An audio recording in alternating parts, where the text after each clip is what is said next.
اور اچھے اور برے کی تمیز عوام کو ہے، عوام کو پتہ ہے کہ کیا صحیح ہے کیا غلط ہے، مگر اگر عوام جو ہے، اگر ہمارے عوام کی فطرت اس بات پہ ہے کہ وہ ذاتی مفاد کے بیسس پہ ووٹ دیں گے تو پھر ذاتی مفاد جو ہے وہ پروان چڑھے گا اور اس کا پھر وہ خود ہی شکار ہوتے ہیں۔ اگر وہ ان کو یہ بات سمجھ میں آ جائے کہ میرٹ کے اوپر لوگوں کو وہ آگے بڑھائیں، تو جب میرٹ کے اوپر جو لوگ سلیکٹ ہو کے پارلیمنٹ میں جائیں گے تو پھر انشاءاللہ وہ میرٹ کو اپہولڈ کریں گے۔ اور جس طرح جو چینج جو ہے، سنگاپور کی حالت ہم سے خراب تھی 60 کی دہائی میں، آپ اچھی طرح سے جانتے ہیں، مگر سنگاپور کو چینج کرنے میں سمجھتا ہوں کہ جو سب سے زیادہ کلیدی کردار ادا کیا وہ یہ کہ لی کانگ یو نے میرٹ کو اسٹیبلش کیا۔ نہیں، سب سے پہلے انہوں نے ساتھ ساتھ میں کرپشن کو بھی انہوں نے کہا کہ کرپشن کو اگر کرنا ہے تو اس کو ٹاپ سے ختم کرنا ہوگا، نیچے آٹومیٹک ختم ہو جائے گی۔ تو انہوں نے کہا کہ سب سے پہلے سزا ہم نے ٹاپ والے کو دی، اور پھر سزا ٹاپ والے دینے کے بعد میں کرپشن نیچے سے بالکل ختم ہو گئی۔ جی، تو ابھی تک جو ہے وہ عمران خان جو ہیں، پرائم منسٹر عمران خان، وہ کسی بھی کرپٹ آفیشل کو آج تک سزا نہیں دے پائے، ٹھیک ہے، اتنا عرصہ ہونے کی وجہ۔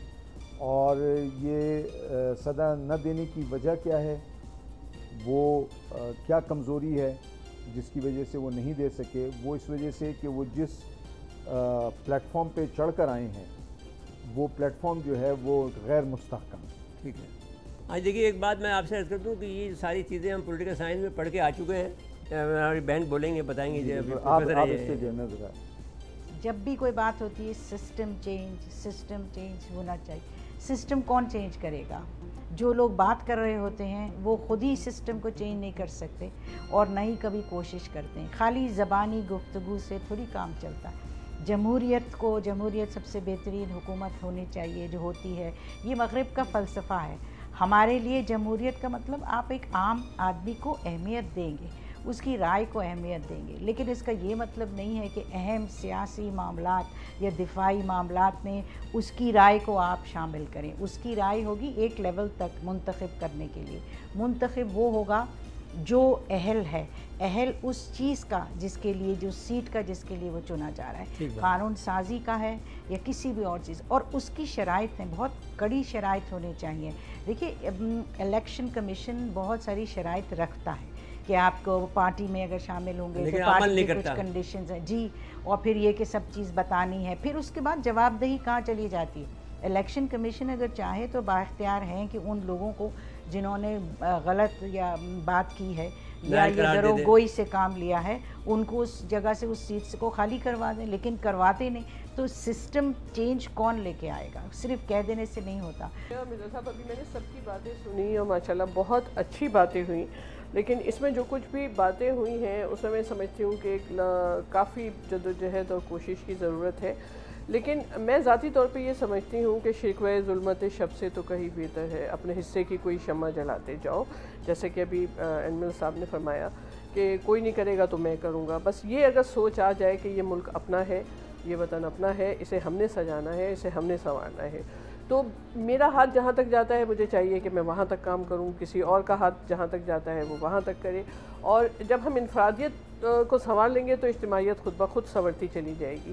اس کے ساتھ ساتھ میں پاکستان کے حوالے سے ابھی باتیں سن رہی تھی تو دو چیزیں میرے ذہن میں بہت زیادہ آ رہی تھیں کہ ہمارے ہاں سب سے جو مین مسئلہ ہے وہ تعلیم کی کمی کا ہے، اور شاید وہ اسی وجہ سے ہے کہ شرح خواندگی اتنی کم کر دی گئی ہے۔ اس میں اگر آپ تربیت کو جوڑیں نا، تعلیم اور تربیت کے بغیر کچھ نہیں ہوتا، کوئی چیز نہیں ہے، بالکل بالکل۔ اور اس میں مسئلہ یہ ہوا ہے کہ تعلیم کو شاید جان بوجھ کے نظر انداز کیا گیا ہے، اس لیے کہ آج جو ہمارے حکمران دو تین دفعہ آئے ہیں، ان کے ذہن میں ہمیشہ یہ رہا کہ اگر یہ تعلیم یافتہ ہو جائیں گے تو ان کے اندر اویئرنیس آ جائے گی، آگہی آ جائے گی، پھر وہ نہیں بن سکیں گے حکمران۔ جو وہ آج اپنی جماعت میں بھی جمہوریت نہیں لا پاتے تو وہ ملک میں کیسے لا سکتے؟